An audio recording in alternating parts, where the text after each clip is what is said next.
Alcohol शराब पानी में मिला घुल जाएगा, पानी को शराब में मिलाओ घुल जाएगा। अब पता नहीं चला कौन किस में घुल रहा है, दोनों को मिला के मैंने रख दिया। अब कैसे जानोगे कि इसमें विलेय कौन है और मिलाए? ये समस्या हो जाए। तो छोटे क्लास में हम समझने के लिए कहते हैं जो पदार्थ घुलता है वो विलेय है, जिसमें घुलता है वो क्या है? विलायक है। लेकिन अपर हायर क्लास में ये डेफिनेशन, ये परिभाषा थोड़ा सा दिक्कत है। किसी बच्चे ने पूछा बताइए सर शराब को पानी मिला के हम घर से ले आए, बताइए कौन विलेय है कौन विलायक, किसको किस में मिलाया था? फंस जाओगे। टॉपिक क्या है आज हम लोग बेटा पढ़ेंगे जो है विलियन। विलियन के बारे में हम लोग जानते हैं विलियन क्या है। इसको इंग्लिश में सॉल्यूशन के नाम से जानते हैं। वो वाला सॉल्यूशन नहीं कि कोई मैटर हो गया हो उसका सॉल्यूशन करने जा रहे हैं, नहीं, समाधान नहीं। किसी बात का सॉल्यूशन निकालो मतलब उसका समाधान करो, ये वो सॉल्यूशन नहीं। इसको हम विलियन के नाम से जानते हैं। राइट। मैं आपको बताऊं कि जब तक क्लास 6 से क्लास 8, 9, 10 तक बच्चा स्टडी करता है तब तक क्या सोचता है? विलियन। जैसे ही ये शब्द विलियन उसके सामने आता है, उसके कान में सुनाई पड़ता है, वो सोचता है कोई लिक्विड है, द्रव है, द्रव में कुछ घुला हुआ है, वही विलियन। बिल्कुल सही सोचता है। लेकिन विलियन केवल द्रव यानी लिक्विड नहीं होता है। आज से ही हम इस बात को अपने माइंड से निकाल देंगे कि विलियन यानी सॉल्यूशन केवल लिक्विड यानी कि द्रव होता है, ऐसा नहीं है। क्या है? बहुत सिंपल लीजिए। हम कोई एक शुद्ध पदार्थ हो, प्योर सब्सटेंस हो ए, उसमें कोई दूसरा शुद्ध पदार्थ बी मिला दे दोनों को, ए और बी को।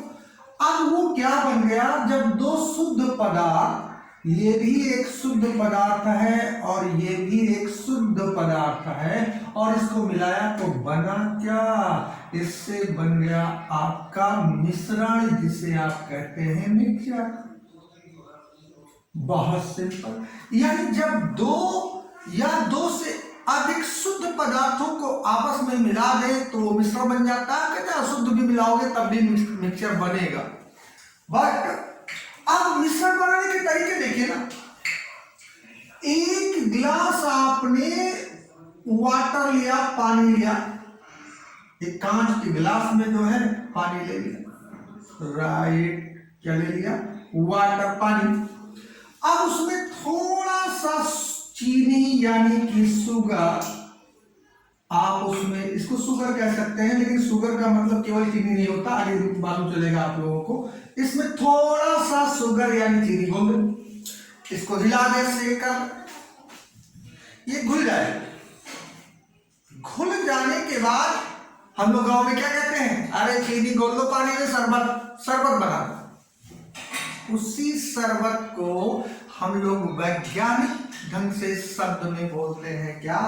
विलियन यानी सॉल्यूशन। लेकिन घोल, जिसे कहते हैं घोल बना लो, शरबत बना लो, हम लोग गांव में कहते हैं कि ये शरबत, चीनी का शरबत पानी में घोल दिया। अब उसमें तमाम चीजें और मिला दो, फ्लेवर मिला दो, कलर मिला दो, उसकी बात दूसरी है। बट एक्चुअली ये दो मेन घटक, मेजर कंपोनेंट है उस शरबत के। अब इसको घोलने के बाद में क्या है कि आप थोड़ा थोड़ा शरबत सबको बांटो, कदू पियो।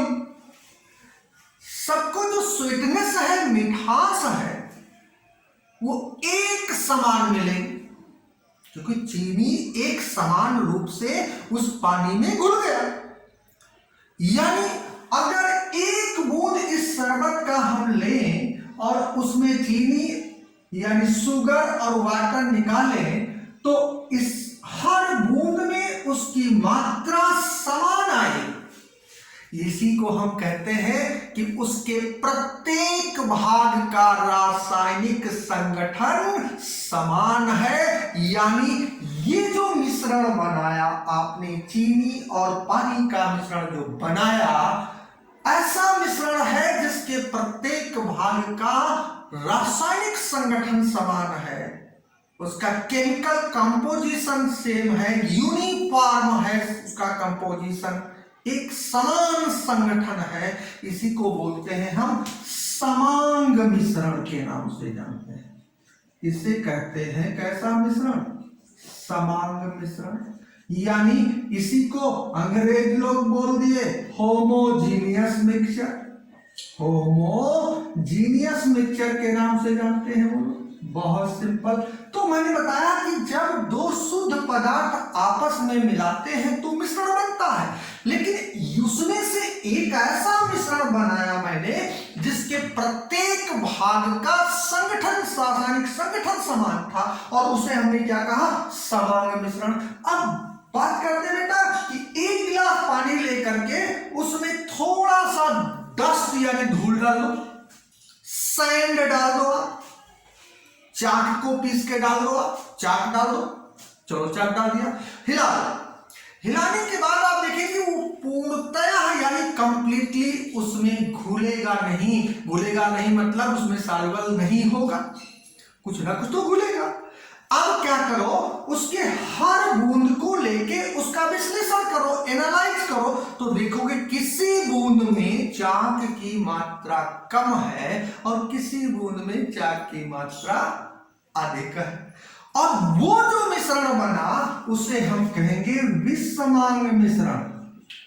विषमांग मिश्रण। अब कितनी होशियारी से हमें आपको जो हम अपने गांव की भाषा में जानते थे वो शरबत, वो घोल, उसका नाम बदला गया और उसके एक विशेष नाम से जाना। उसे समांग मिश्रण जो चीनी और पानी का बना, या ऐसे कोई दूसरा मिश्रण बन जाए जो समांग हो, जिसके प्रत्येक भाग का संगठन सेम हो, उस समांग मिश्रण को ही क्या कहते हैं? हम विलयन के नाम से जानते हैं, जो कि डेली हम देखते हैं, अपने आसपास बनाते रहते हैं घरों में। आप नमक को घोल दीजिए, सामान सार को वाटर में घोल दीजिए, समांग मिश्रण बनेगा। तो हम कहते हैं इस यूनिवर्स में जितने भी समांग मिश्रण हैं वो सब सॉल्यूशन, वो सब विलयन है, राइट? अब वो विलयन, चीनी और पानी का जो विलयन है, उसकी भौतिक अवस्था जो शरबत की मिलेगी वो लिक्विड यानी द्रव अवस्था में हो गया, तो वो द्रव विलयन है, लिक्विड सॉल्यूशन है। बहुत सारे ऐसे समांग मिश्रण हैं जो गैसीय अवस्था में, गैसियस स्टेट में पाए जाते हैं, तो उसे गैसीय विलयन कहेंगे। कुछ ऐसे समांग मिश्रण भी होते हैं जो ठोस अवस्था में पाए जाते हैं, तो वो ठोस विलयन है। यानी विलयन का मतलब ये नहीं कि वो द्रव अवस्था में ही हो, वो ठोस अवस्था में भी हो सकता है, वो गैसीय अवस्था में भी हो सकता है, उसकी भौतिक अवस्था तीनों हो सकती है। अगर वो समांग मिश्रण है तो वो विलयन है। हम कहेंगे जो एयर है ये होमोजीनियस मिक्सचर है, मींस एक समांग मिश्रण है वायु हमारी, तो हम कहेंगे वो विलयन है। कैसे समांग मिश्रण है? क्योंकि एयर में हमेशा नाइट्रोजन हम मानते हैं 78% है, यानी उसका संगठन क्या रहता है? समान रहता है, तो हम कहेंगे air is the solution. Because क्यों एयर विलयन है? क्योंकि वायु विभिन्न गैसों का समांग मिश्रण है, तो ये सॉल्यूशन माना जाएगा अगर वो समांग मिश्रण है। तो हमने कहा सॉल्यूशन का मतलब द्रव ही नहीं होता है कि वो द्रव अवस्था में ही हो तो सॉल्यूशन। क्लियर? तो ये तो सॉल्यूशन की बात होगी। मिश्रण तो ये भी था, विषमांग मिश्रण, और मिश्रण ये भी था, इसे आपने विलयन कहा, इसे नहीं कहा। तो क्लास में बहुत सारे बच्चे पढ़ते हैं, सबको तो मॉनिटर नहीं बना देते, कुछ ना कुछ उसके अंदर खास होती है तो उसे मॉनिटर बना देते हैं। वैसे इसके अंदर खास क्या था? खास ये था कि इसके प्रत्येक भाग का रासायनिक संगठन समान था, इसलिए इसको एक दूसरे नाम से, विलयन के नाम से जाना गया। जैसे हम कहते हैं क्लास के सभी बच्चे मॉनिटर तो नहीं है, सभी स्टूडेंट मॉनिटर नहीं है, लेकिन जितने भी मॉनिटर हैं उस स्कूल के अंदर वो सब स्टूडेंट हैं, राइट। तो वैसे हम कहेंगे जितने भी सॉल्यूशन यानी विलयन हैं वो सब मिश्रण है, लेकिन जितने भी मिश्रण हैं वो विलयन नहीं है। यानी हम कहेंगे क्या कि सभी विलयन मिश्रण होते हैं लेकिन सभी मिश्रण विलयन नहीं होते।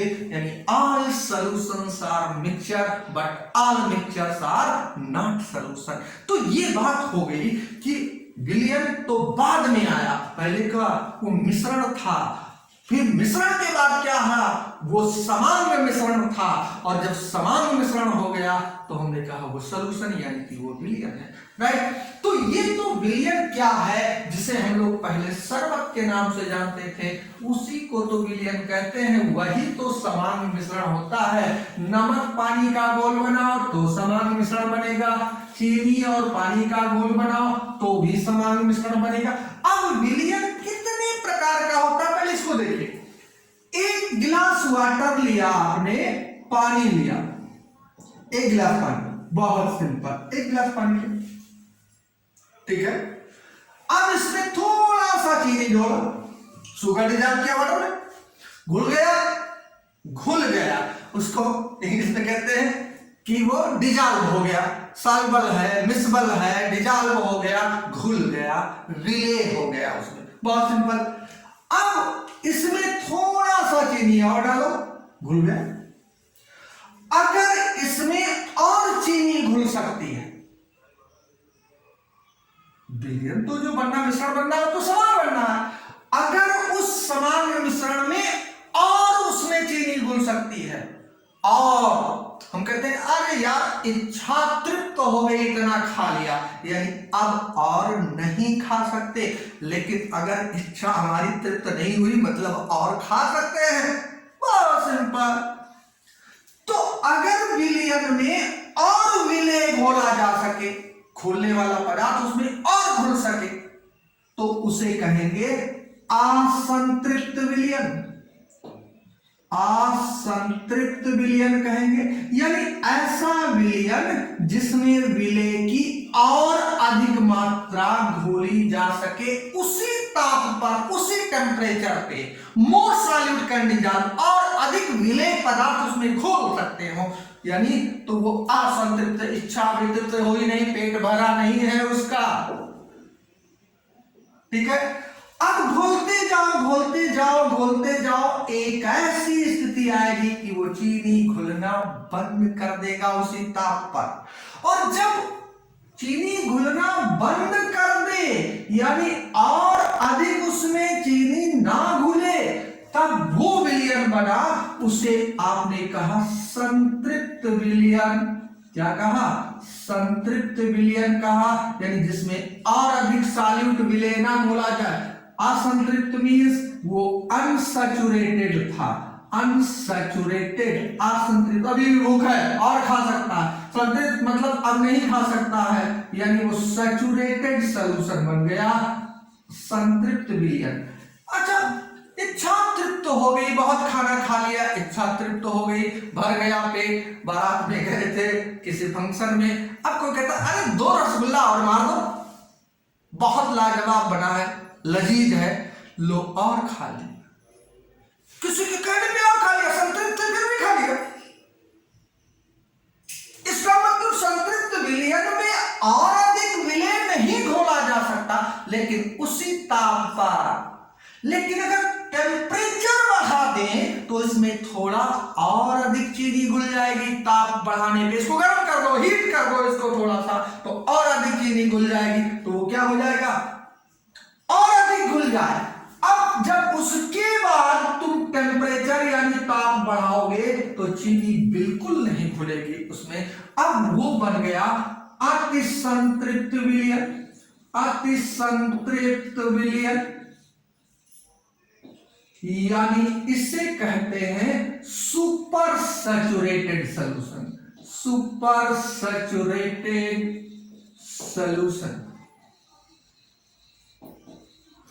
यानी कि विलय और अधिक घुल सकता है तो असंतृप्त, उसी ताप पर विलेय और अधिक नहीं घुल सकता तो वो संतृप्त, और ताप बढ़ाने पर भी और विलेय पदार्थ ना घुल सकता हो तो वो क्या है, अति संतृप्त विलयन है। बहुत सिंपल, भूख कभी लगी है, खाना खा लिया तो असंतृप्त हो, भूख लगी थी, खाना खा लिया, पेट भर गया, इच्छा भर के खाया, संतृप्त हो गए, उसके ऊपर से 2 रसमलाई और मार दिया तो अति संतृप्त हो गए। अब नहीं खाओगे, पेट फट जाए, ज्यादा खा लो पेट, यानी अब ये नहीं, फिर ये होमोजीनियस नहीं रह जाएगा, सॉल्यूशन नहीं रह जाएगा, और अधिक डालोगे तो वो विषमान हो जाएगा। आप मिश्रण बोलेंगे फिर उसे नहीं, हम कहने हम घोलेंगे ही घोलेंगे, तो घोल दो तो वो मिश्रण क्या हो जाएगा, विषमान, तो फिर वो सॉल्यूशन नहीं रह जाएगा। ये तो कितना पदार्थ घुलेगा किसमें नहीं घुलेगा, इस आधार पे आपने कह दिया कि वो विलयन संतृप्त है, असंतृप्त है या असंतृप्त है। आप देखो, बहुत सिंपल, बहुत डेप्थ में, अभी इंटरमीडिएट लेवल पे नहीं जा, बेसिक चीजें जो बच्चे जो है इधर उधर की कंपटीशन, एसएससी और इन सब की छोटे मोटे कंपटीशन की तैयारी करते हैं और जो लोअर क्लास में, वो बहुत ही आसानी से इसको समझ सकते हैं। अब आता है कि जो विलयन है, हर विलयन किससे बना, जैसे ए पदार्थ और बी पदार्थ, 2 पदार्थ शुद्ध है, इसको मिलाया और विलयन बना दिया, सॉल्यूशन बना दिया, बहुत सिंपल। तो ये विलयन जिन पदार्थों से बना है उसे ही कहते हैं विलयन के घटक, उसे कहते हैं सॉल्यूशन के घटक, यानी कंपोनेंट कहते हैं, कंपोनेंट्स। इस विलयन के 2 घटक हैं, यानी घटक हम उसे कहते हैं जो चीज किसी को बनाती है। जैसे हमारे शरीर में घटक क्या है, बहुत सारी चीजें हैं जिससे बनी, सेल भी एक घटक है, उसका कंपोनेंट है, डिफरेंट ऑर्गन्स हैं, बॉडी पार्ट हैं, ये सब हमारे शरीर के क्या है, घटक है। जैसे एटम है, परमाणु, तो इलेक्ट्रॉन, प्रोटॉन, न्यूट्रॉन, इन सब से एटम बनता है, तो हम कहते हैं एटम के ये घटक कण है, मूल कण है, फंडामेंटल पार्टिकल है। तो वैसे विलयन के ये क्या है, घटक है, जिनसे विलयन बना है, जिन जिन पदार्थों को मिश्रित करने पर, मिलाने पर, मिक्सअप करने पे वो विलयन बना है, उसे हम कहते हैं उस विलयन के घटक। अब उस विलयन के घटक को, यदि विलयन है कोई, तो उसके जो घटक हैं, कंपोनेंट है यानी घटक, उसको कहते हैं, अलग अलग नामों से जानेंगे भैया। इसे कहते हैं सॉल्यूट यानी विलेय, और इसे कहते हैं सॉल्वेंट यानी विलायक। बहुत सिंपल। तो हर विलयन में 2 घटक हैं, उसको डिवाइड करें तो क्या क्या निकलेगा, उसमें विलेय निकलेगा, और क्या निकलेगा, विलायक निकलेगा। हर विलयन में ये होगा। अब ये विलेय क्या है और विलायक क्या है, बेसिकली छोटे स्तर पे हम जानते हैं, जब चीनी को पानी में डाला तो चीनी घुल गया, तो उसे कहेंगे विलेय, यानी हम कहते हैं जो पदार्थ घुलता है उसे हम विलेय, और जिसमें घुलता है उसे विलायक कहते हैं। बहुत सिंपल। लेकिन 2 लिक्विड आपस में मिलाएं, अल्कोहल, शराब, पानी में मिलाओ घुल जाएगा, पानी को शराब में मिलाओ घुल जाएगा। अब पता नहीं चला कौन किस में घुल रहा है, दोनों को मिला के मैंने रख दिया। अब कैसे जानोगे कि इसमें विलेय कौन है और विलायक, ये समस्या हो जाए। तो छोटे क्लास में हम समझने के लिए कहते हैं जो पदार्थ घुलता है वो विलेय है, जिसमें घुलता है वो क्या है, विलायक है। लेकिन अपर हायर क्लास में ये डेफिनेशन, ये परिभाषा थोड़ा सा दिक्कत है। किसी बच्चे ने पूछा, बताइए सर शराब को पानी मिला के हम घर से ले आए, बताइए कौन विलेय है कौन विलायक, किसको किस में मिलाया था, फंस जाओगे। तो इसलिए हम क्या कहेंगे कि अगर 2 घटक ए और बी है और किसी विलयन को बनाए हैं, अब हमें निकालना है कौन विलेय है और कौन विलायक है। तो अगर हम देखेंगे, सपोज करो कि ये जो है ये ठोस था और ये द्रव था, द्रव मतलब लिक्विड, ये सॉलिड था, और ये विलयन जो बना ये द्रव है। अब देखिए यहां पे इस समय ए और बी यहां दोनों है उसमें। अरे चीनी को पानी में डालोगे शरबत बनेगा, उस समय चीनी क्या ठोस रहेगा, नहीं, पहले क्या था? ठोस। और घोलने के बाद क्या बन गया? द्रव। यानी चीनी ने अपनी भौतिक अवस्था को परिवर्तित कर दिया। यहां देखिए ना, ये एक पदार्थ जब विलयन में पहुंचा तो ठोस से द्रव बन गया, यानी ये अपनी भौतिक अवस्था को परिवर्तित कर रहा है, इसलिए ये क्या है? ये है सॉल्यूट, यानी ये है विलेय। क्या है? और जिसकी भौतिक अवस्था विलयन की भौतिक अवस्था के समान रह गई, यानी जो अपनी भौतिक अवस्था को बनाए रखा, अपनी फेज को, फिजिकल स्टेट को नहीं परिवर्तित किया, पानी और चीनी मिला और चीनी द्रव हो जाएगा, लेकिन पानी पहले भी द्रव था, शरबत में भी द्रव रहेगा, तो चीनी क्या है? फिर वो है विलायक। वो क्या है? विलायक, यानी वो है सॉल्वेंट। बहुत सिंपल। यानी दो अलग अलग भौतिक अवस्था के पदार्थों को मिला के अगर विलयन बनाया गया है, तो जो घटक अपनी भौतिक अवस्था को बदल रहा हो विलयन बनने पे, वो विलेय है, और जो नहीं बदल रहा वो क्या है? विलायक। बहुत सिंपल, आसानी से बता सकते हो, किसी छोटे बच्चे को समझा। लेकिन अगर दोनों घटकों की भौतिक अवस्था समान है, ये भी द्रव है, ये भी द्रव है, या दोनों गैस हैं, दोनों ठोस हैं, ये विलयन बन रहा है। किसी भी भौतिक अवस्था में द्रव को मिलाओगे तो द्रव ही बनेगा। तो अब मुश्किल होगी इस तरीके से, तो हम कैसे डिफाइन करेंगे? ये तभी आप कहेंगे जो अवस्था बदल जाए, अवस्थाएं इनकी अलग अलग हो, भौतिक अवस्था। अब हम कहेंगे जो मान लो ये अधिक मात्रा में है, ये 10 ml कम और ये 5 ml है, तो जब समान भौतिक अवस्था के घटक मिलाए जा रहे हो, तो जिसकी मात्रा कम है, लेस है, जो कम है, वो विलेय। वो क्या है? विलेय, सॉल्यूट है। और जो अधिक मात्रा में मिलाया गया वो क्या है? विलायक है। वो क्या है? सॉल्वेंट है। बहुत सिंपल है। हमें लगता है आप लोगों को समझ में आ गया होगा कि विलेय विलायक कैसे निकालते हैं। जैसे हम क्या करें, 2 बूंद शराब ले पानी में डाल दें 1 लीटर में, तो शराब बहुत कम है, वो विलेय है। अब क्या करें, 2 बूंद पानी 1 लीटर शराब में डाल दो, पानी बहुत कम है, वो विलेय बन जाएगा, क्योंकि दोनों की भौतिक अवस्था क्या है? समान है। एक छोटा सा वीडियो लेक्चर मैंने आज बनाया, आगे से थोड़ा लंबा, आधे घंटे का 40 मिनट का लेक्चर मिलेगा, कंप्लीट मिलेगा, पर इंटरमीडिएट लेवल पर जाएगा, परेशान ना हो आप उसके लिए। बिल्कुल आप इस वीडियो को लाइक और शेयर करिएगा, और कमेंट में जाके लिखिएगा जरूर कि कैसा लगा आपको, जो है क्लियर हुआ।